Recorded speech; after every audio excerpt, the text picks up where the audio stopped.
இறையேசுவில் பிரியமான சகோதர சகோதரிகளே, திறமைகள் பயன்படுத்தப்பட வேண்டும், உதைப்பதற்கல்ல. இன்று நாம் பொது காலத்தின் 33ஆம் ஞாயிறில் அடியெடுத்து வைத்திருக்கிறோம்.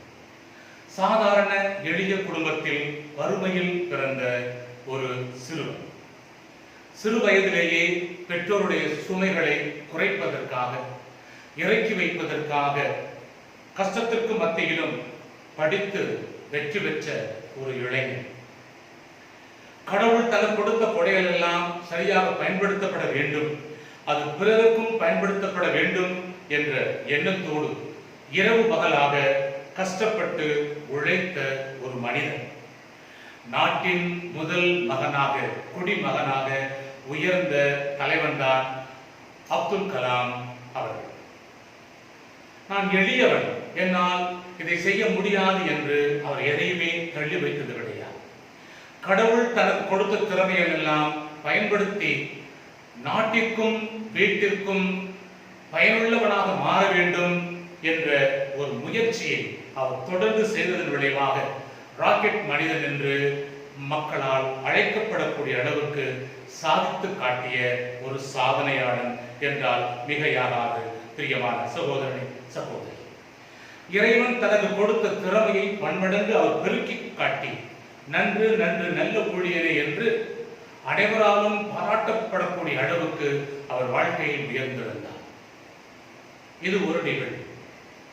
மற்றொரு நிகழ்வாக ஒரு இளம் தாய், அதாவது திருமணமாகி தன் கணவனோடு வாழ்ந்து வந்தவர், கணவனுக்கு எல்லா பணிவிடைகளையும் புரிந்து கொண்டு வாழ்க்கையின் பரிசாக, திருமண வாழ்க்கையின் பரிசாக 2 குழந்தைகளை அவர் பெற்றெடுக்கிறார். பெற்றெடுத்த ஒரு சில வருடங்களிலேயே அந்த கணவன் வேறொரு பெண்ணோடு தொடர்பு கொண்டு அவளோடு வாழப் போய்விட்டான். இவளை அம்போ என்று விட்டு விட்டான். ஒரு பெண் குழந்தை, ஒரு ஆண் குழந்தை. இந்த இரண்டையும் வைத்துக் கொண்டு என்ன செய்வது என்று அந்த நகரத்திலே அவள் தெரியாமல் தத்தளித்துக் கொண்டிருக்கிறார். வாழ்க்கையை முடித்து விடலாம், வாழ்ந்து என்ன ஆகப் போகிறது என்று சொல்லி தன் பிள்ளைகளுக்கும் விஷத்தை கொடுத்து விட்டு தானும் விஷம் குடித்து செத்து விடலாம் என்று முடிவு செய்கிறார். அவர் முடிவு செய்கின்ற வேளைகளில் திடீரென்று ஒன்று உதிக்கிறது. நான் ஏன் சாக வேண்டும்? நான் சாக பிறந்தவள் அல்ல, நான் வாழ பிறந்தவள். நான் மட்டுமா, என் குழந்தைகளையுமே ஏன் நான் சாகடிக்க வேண்டும்? அவர்கள் என்ன குற்றம் செய்தார்கள், என்ன பாவம் செய்தார்கள்? எனவே அவர்களையும் வாழ வைத்து நானும் வாழ்ந்து காட்டுவேன் என்று ஒரு உள்ளத்திற்குள் முடிவெடுக்கிறார்.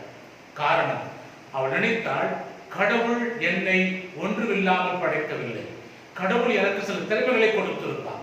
என்ன திறமை என்று நான் கண்டுகொண்டு அதன் வழியில் என் வாழ்க்கையை நான் அமைத்துக் கொள்வேன் என்று அவள் முடிவெடுக்கிறார்.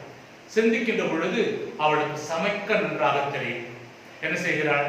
இந்த சமையல் கலையை அவள் பயன்படுத்தி தன்னையும் வாழ வைத்து தன் பிள்ளைகளுக்கும் வாழ்வு கொடுக்க முன் வருகின்றாள். ஒரு சைக்கிளை வாங்குகிறாள். சில பாத்திரங்கள் இருந்ததை பயன்படுத்தி உளுந்தம் கஞ்சி அவள் காய்ச்சி நகர வீதிகளிலே அவள் விற்று அதில் கிடைத்த நல்ல வருமானத்தை கொண்டு தானும் வாழ்ந்து தன் பிள்ளைகளையும் அவள் மகிழ்ச்சியாய் வாழ வைத்துக் கொண்டிருக்கிறாள்.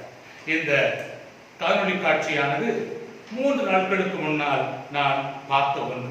இது ஒரு நிகழ்வு தான். இது போன்ற எத்தனையோ நிகழ்வுகளை நாம் அடுக்கிக் கொண்டே போகலாம்.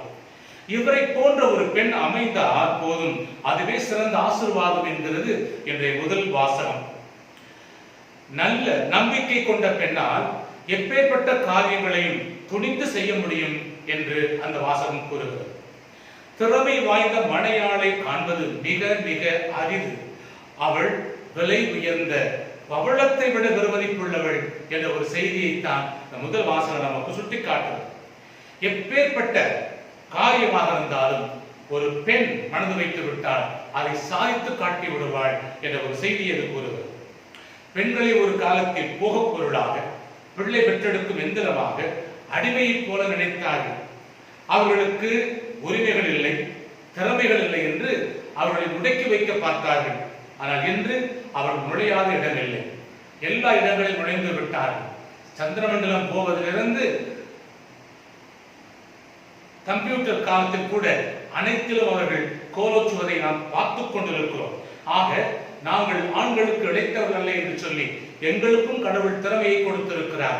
அந்த திறமையை நாங்கள் பயன்படுத்துகின்றோம், பயன்படுத்தி மேலே வருவோம் என்று சொல்லி அவர்கள் வாழ்ந்து காட்டிக் கொண்டிருப்பதை நாம் பார்த்துக் கொண்டிருக்கிறோம். பிரியமான சகோதரர்கள், இந்த நிகழ்வுகள் பழைய ஏற்பாட்டிலே வருவது ஏதோ இந்த நூற்றாண்டு சொல்லப்பட்டது அல்ல. நாம் இன்றைய காலகட்டத்தில் பெண்களுடைய விடுதலை பற்றி பேசிக் கொண்டிருக்கிறோம். ஆனால் 2000 ஆண்டுகளுக்கு முன்னதாகவே அந்த பெண்களுக்கும் திறமைகள் உண்டு, அவர்களாலும் ஒரு புதிய சமுதாயத்தை கட்டி எழுப்ப முடியும், அவர்கள் விலைமதிப்பற்ற பவளத்தை விட முத்தை விட மேலானவர்கள், பெரும் மதிப்புள்ளவர்கள் என்று 2000 ஆண்டுகளுக்கு முன்னதாகவே விவிலியம் கூறுவதை நாம் பார்த்துக் கொண்டிருக்கிறோம். பிரியமான சகோதரனே, சகோதரி, அந்த பெண் உரிமை, பெண்ணியல், பெண் மாண்பு இவைகள் எல்லாம் நாம் இப்பொழுது பேசிக் கொண்டிருக்கிறோம். ஆனால் முன்பே கொடுக்கப்பட்டிருக்கிறது என்பதை நாம் சிந்திக்க வேண்டும். அந்த பெண்களை பற்றி கூறுகின்ற பொழுது அது கூறுகின்றது, எழில் ஏமாற்றும், அழகு அற்று போகும், ஆண்டவரிடம் அச்சம் கொண்டுள்ள பெண்ணே புகழத்தக்கவள் என்று பெருமையாக பேசுகிறார். நாம் நினைத்துக் கொண்டிருக்கின்ற அழகெல்லாம் அற்று போய்விடும், எழில் நம்மை ஏமாற்றிவிடும். ஆனால் தெய்வ பயம், ஆண்டவருக்கு அஞ்சி நடக்கின்ற பெண்ணே புகழத்தக்கவள், போற்றத்தக்கவள் என்றது கூறுகிறது. ஆம் பிரியமான சகோதரனே, சகோதரியே, பெண் என்பவள் கடவுளுடைய படைப்பு, அற்புதமான ஒரு படைப்பு. இந்த படைப்பை அவள் சரியாக கொடுக்கப்பட்ட திறமையை பயன்படுத்துகின்ற பொழுது கடவுளுக்கு அவள் பெருமை சேர்க்கிறாள் என்பதுதான் அது நமக்கு நாம் கற்றுக்கொள்ள வேண்டிய பாடம். அதே சமயத்தில் அவர் கூறுகிறார், இந்த அழகும் புகழும் நல்லதுக்காக பயன்படுத்தப்பட வேண்டும், அதை அழிவிற்காக அல்ல. அவர் எச்சரிப்பதை நாம் பார்க்கிறோம். எப்பேற்பட்ட ஒரு படைப்பாக அவள் திகழ வேண்டும் என்பதை முதல் வாசகம் தெளிவாக எச்சரிக்கிறது. சுருக்கமாக, ஆண்டவரிடம் அச்சம் கொண்டுள்ள பெண்ணே உழைப்பாலும் தன் நற்செயல்களாலும் கணவனுக்கும் சமுதாயத்திற்கும் என் கடவுளுக்கும் பெருமை சேர்க்கின்றவளாக இருக்கிறாள் என்று முதல் வாசகம் கூறுவதை நாம் பார்க்கிறோம். அதைத்தான் சங்கீதம் திருப்பாடு 128 கூறுகிறது, ஆண்டவருக்கு அஞ்சி அவர் வழியில் நடப்போர் பேறு பெற்றோர். கடந்த ஞாயிறும் இந்த ஞாயிறு, வருகின்ற ஞாயிறும் ஆண்டவருடைய 2வது வருகைக்கு நம்மை தயாரிக்கும் ஒரு ஞாயிறாக அமைந்திருப்பதை பார்க்கலாம். எங்கும் அமைதி, ஆபத்து இல்லை, நாம் பாதுகாப்பாக இருக்கிறோம் என்று சொல்வதை நம்பிவிட வேண்டாம்.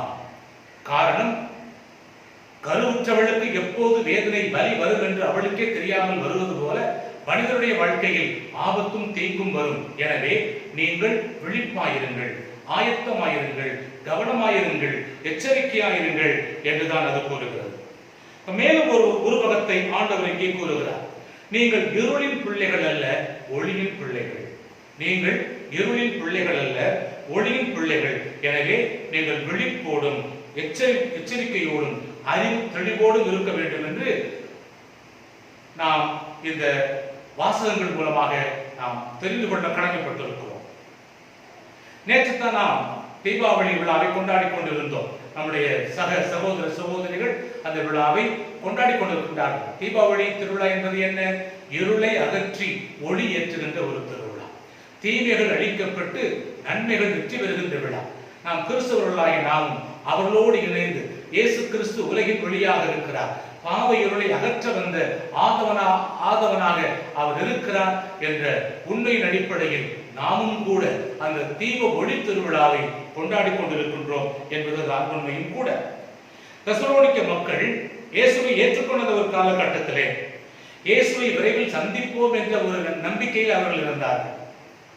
ஆனால் இயேசுடைய வருகை காலம் தாழ்த்தவே அவருடைய வாழ்க்கை மனநிலையானது மாறுபடுகின்றது.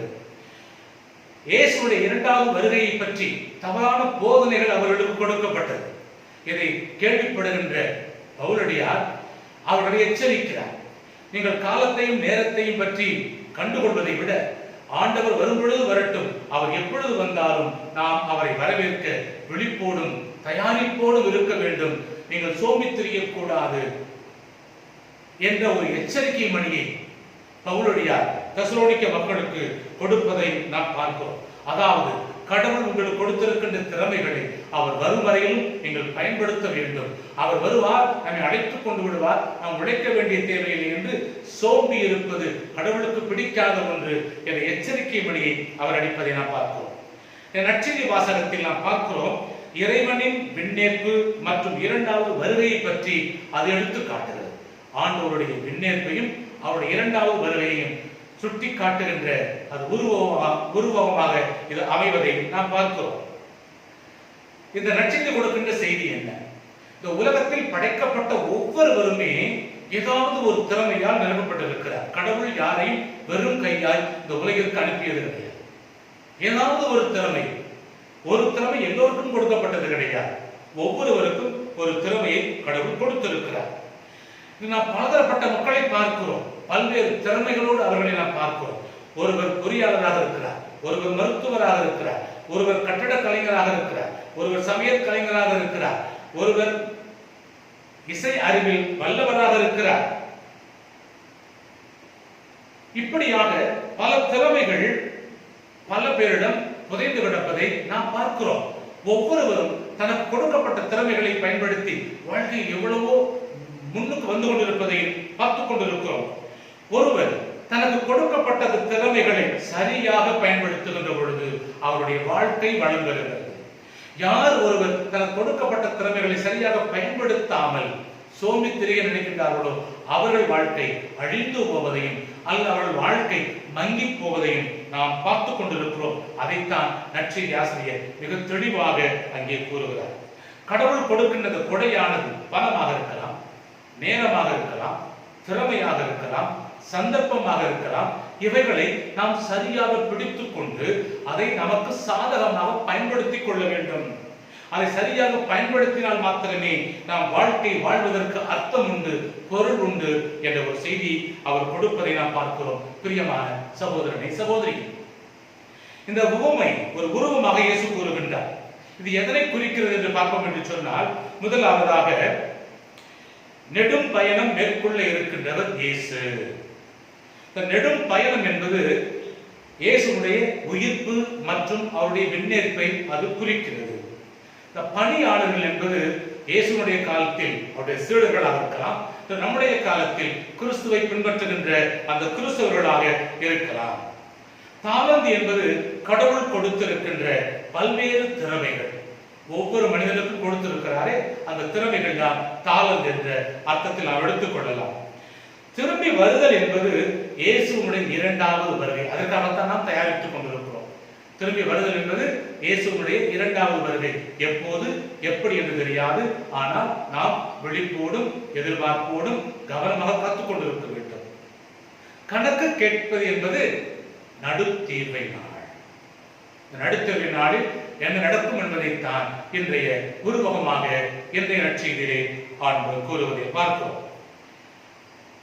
ஒரு சிலர் கேள்வி கேட்டிருக்கிறார்கள், ஏன் கடவுள் கொடுக்கின்ற தாளந்து எல்லோருக்கும் சமமாக கொடுக்காமல் ஒருவருக்கு 5, ஒருவருக்கு 3, ஒருவருக்கு 1 என்று கொடுக்க வேண்டும்? அதில் ஏன் ஓரவஞ்சனை கடவுளுக்கு? எல்லோரும் அவருடைய பிள்ளைகள் தானே என்ற கேள்வியை கேட்டதுண்டு. அதற்கு விவிலியமே பதில் கொடுக்கின்றது. கடவுள் அவனவன், அதாவது அந்த தலைவன் அவரவர் திறமைக்கு ஏற்ற விதமாக, நன்றாக புரிந்து கொள்ள வேண்டும், அவரவர் திறமைக்கு ஏற்ற விதமாக தாளந்துகளை கொடுத்து விட்டு போவதாக. இப்போ உங்களில் பல பேர் நிர்வாகம் வைத்து செய்து கொண்டிருக்கலாம், தொழில்துறையில் இருக்கலாம், அல்லது ஒரு கம்பெனி நடத்தி கொண்டிருக்கலாம், அல்லது வீட்டை நடத்தி கொண்டிருக்கலாம், அல்லது பிள்ளைகள் இருக்கலாம். அவர்களை பற்றி நீங்கள் அறிந்திருக்கின்ற பொழுது எந்த வேலையை யார் எப்படி செய்வார் என்று நன்கு அறிந்திருந்தால் எல்லா வேலைகளையும் எல்லோரிடமும் கொடுக்க மாட்டோம். யார் இதை செய்து முடிப்பார், யார் இதை சரியாக செய்து முடிப்பார், எவரிடம் எவ்வளவு கொடுத்தால் வெற்றிகரமாக செய்து முடிப்பார் என்ற அனைத்தையும் அறிந்துதான் நாம் அவரவர் தகுதிக்கேற்ப கொடுப்பதை பார்க்கிறோம். அதைத்தான் கடவுளும் செய்கிறார், அதைத்தான் அந்த முதலாளியும் செய்கிறார். ஆக இதில் ஓரவஞ்சனை என்பது கிடையாது. நாம் நினைக்கலாம், இந்த 5 தாளந்து, 2 தாளந்து, 1 தாளந்து என்பது மிக குறைந்த அளவில் உள்ள பணமாக தோன்றுகிறது. இதை வைத்து எப்படி ஒரு தொழில் செய்ய முடியும், இதை வைத்து எப்படி ஒரு காரியம் செய்ய முடியும் என்ற ஒரு கேள்வி எழலாம். ஆனால் விவிலியத்திலே பார்க்கின்ற பொழுது, அல்லது உண்மையாக ஒரு தாளந்தினுடைய மதிப்பு என்பது ஒரு மனிதனுடைய ஒரு நாள் சம்பளம் எவ்வளவு வாங்குகிறானோ அதுபோல 15 ஆண்டுகள் அவன் வாங்கக்கூடிய சம்பளத்தின் மொத்த தொகை தான் ஒரு தாளந்து என்று கூறுகிறார். இப்போ ஒரு தாளந்திற்கே 15 ஆண்டு ஒரு நபருடைய தனிநபருடைய வருமானம் என்றார். 5 தாளந்தினுடைய வருமானத்தை மொத்த தொகையை நினைத்து பாருங்கள். அவ்வளவு பெரிய தொகை அது. அதை வைத்துத்தான் அவன் ஒரு பிசினஸ் செய்கிறான், ஒரு தொழில் தொடங்குகிறான். இரட்டிப்பாக அந்த பணத்தை பெருக்குகிறார்கள். 5 தாலந்து பெற்றவரும் 2 தாலந்து பெற்றவரும் கடவுள் கொடுத்த அந்த முதலாளி கொடுத்த இந்த தாலந்தை சரியான முறையில் பயன்படுத்தியதால் 1க்கு 2 மடங்காக அவர்கள் அதை இரட்டிப்பாக்குகிறார்கள். ஆக எந்த ஒரு காரியத்தை நாம் செய்யும் முடிவெடுக்கின்ற பொழுது வாழ்க்கையில் வருகின்ற சவால்களை நாம் எதிர்கொள்ள வேண்டும். வாழ்க்கையில் வருகின்ற சவால்களை எதிர்கொள்ள தயங்குகின்றவன் எந்த ஒரு காரியத்தையும் வெற்றிகரமாக செய்து முடிக்க முடியாது. அன்பார்ந்த சகோதரனே சகோதரி, நமது நகைச்சுவை நடிகர் வடிவேல் கூறுவது போல, எங்களுக்கு ரிஸ்க் எடுக்கிறதெல்லாம் ரஸ்க் சாப்பிடுவது போல. எந்த ஒரு தொழிலை தொடங்குவதாக இருந்தாலும் நாம் அதனை செய்வதற்கு அதில் வருகின்ற சவால்களை சமாளிக்கக்கூடிய மக்களாக நாம் இருக்கின்றோமா? யார் ஒருவர் அந்த சவால்களை சமாளித்து வெற்றி பெறுகிறார்களோ அவர்கள் சாதனையாளர்களாக பிறக்கிறார்கள், சாதனையாளர்களாக உருவாகிறார்கள். யார் தங்கள் வாழ்க்கையில் வருகின்ற அந்த சவால்களை கண்டு ஓடி ஒளிகின்றார்களோ, பயந்து போகிறார்களோ, அந்த சவாலை சந்திக்க தயங்குகிறார்களோ அவர்களால் ஒருபோதும் சாதனை மன்னர்களாக சரித்திரத்தில் வளர்ந்ததாக இடம்பெற்றதாக சரித்திரம் இல்லை. பிரியமான சகோதரனை சகோதரியே, அவங்க சவால்களை எதிர்கொள்ள வேண்டும் என்று சொன்னால் ஒரு மனிதன் எப்போதும் விழிப்பாக இருக்க வேண்டும், எப்போதும் கவனமாக இருக்க வேண்டும். நம்மிடம் கொடுக்கப்பட்ட திறமை என்ன என்பதை அறிந்திருக்க வேண்டும். இதன் அடிப்படையில் தான் ஒரு மனிதன் தன் வாழ்க்கையை வளர்த்துக் கொள்ள முடியும். எனவேதான் இந்த நற்செய்தி வாசகம் கூறுகிறது, வாழ்க்கையில் வருகின்ற சவால்களை எதிர்கொண்டு வெற்றி பெற்றவர்களுக்கு ஆண்டவர் பரிசை கொடுப்பதாக, அந்த சவாலை ஏற்க மறுக்கின்ற அந்த நபருக்கு சாபத்தை கொடுப்பதாக, அந்த தண்டனை கொடுப்பதாக நாம் பார்க்கிறோம். அது மட்டுமல்ல, கடினமாக உழைக்கின்றவருக்கு, சவால் மீது நம்பிக்கை வைத்து கடின உழைப்பை கொடுக்கின்றவருக்கு வேலை செய்யாதவரிடம் கொடுக்கப்பட்ட மூலதனத்தை பறித்து கொடுக்கப்படும் என்று கூறுகின்றார். எனவே பிரியமான சகோதரனே சகோதரியே, கடவுள் கொடுக்கின்ற திறமைகள் பயன்படுத்தத்தானே ஒழிய அதை பத்திரமாக முடக்கி வைக்கவோ புதைத்து வைக்கவோ இல்லை என்பதை உணர்ந்து பார்க்க வேண்டும். இந்த வாசகம் கொடுக்கின்ற செய்திகள் என்ன? முதலாவது, இறைவன் ஒவ்வொருவருக்கும் ஒரு திறமையை கொடுத்துத்தான் இந்த உலகிற்கு அனுப்பி வைக்கிறார். இது கடவுள் கொடுக்கின்ற ஒரு கொடை. ஆனால் இந்த கொடையை நாம் மட்டும் வைத்துக் கொள்ள, நாம் மட்டும் பயன்படுத்த அல்ல, மாறாக இதை நாம் பயன்படுத்தி நாமும் வாழ்ந்து பிறரையும் வாழ வைக்க வேண்டும். நம்முடைய திறமைகள் பிறருக்காகவும் தான் நம் மூலமாக கொடுக்கப்படுகிறது என்பதை உணர வேண்டும். இரண்டாவது, கடவுள் கொடுக்கின்ற இந்த திறமையை நாம் சரியாக பயன்படுத்துகின்ற போது நமக்கு ஒரு பொறுப்பு வருவதை பார்க்கிறோம். இந்த மூலதனத்தோடு அந்த திறமையோடு நமக்கு ஒரு பொறுப்பும் அதனை ஒட்டி கொள்ளுகிறது. இந்த பொறுப்பை சரியாக நாம் செயல்படுத்துகின்ற பொழுது, நாம் சரியாக இந்த திறமையை பயன்படுத்துகின்ற பொழுது அது நம்மை வாழ்க்கையில் உயர்த்துகின்ற ஒரு கருவியாக மாறுகிறது. பொறுப்புள்ளவளாக மாற்றுகிறது என்பதுதான் உண்மை.